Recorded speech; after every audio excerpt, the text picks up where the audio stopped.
नमस्ते। आज आप लोग को मैं द्वार पूजा गीत लेके आई हूँ। पसंद आएगा तो लाइक करेगा, सब्सक्राइब करेगा, शेयर करेगा, कमेंट में लिखिएगा कि द्वार पूजा गीत कैसा लगा। लेहू ना कवन पापा धोतिया, हाथे पान के बीड़ा।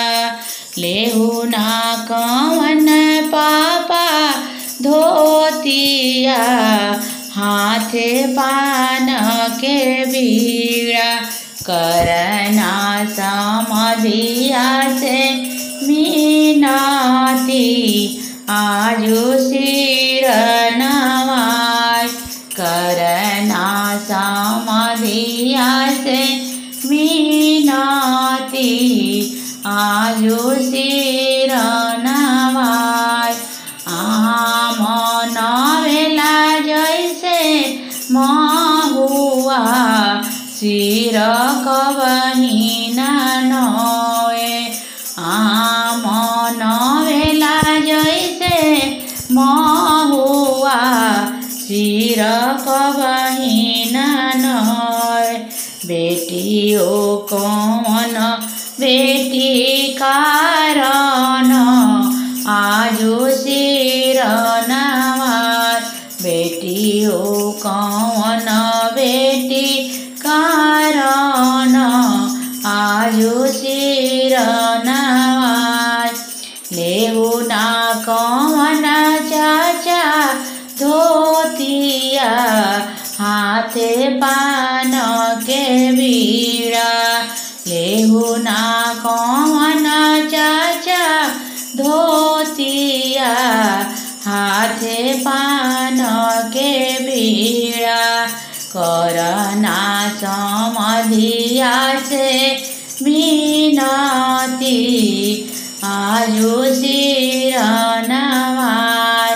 करना समधिया से मीनाती, आजू सिर नवाय।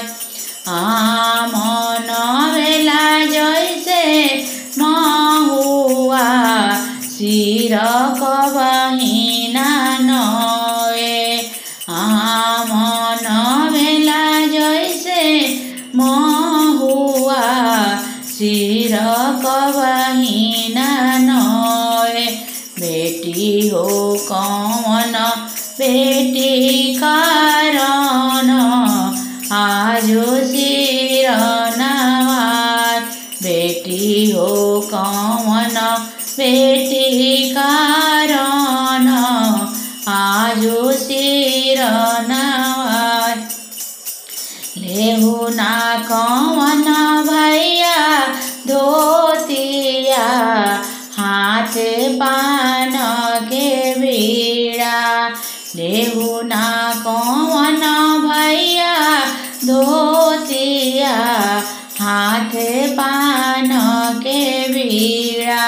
करना समधिया से मीनाती, आजू सिर नवाय। करना समधिया से मीनाती, आजू सिर नवाय। मन वेला जैसे महुआ, सिर कबही न नोए। मन वेला जैसे महुआ, सिर कबही न नोए।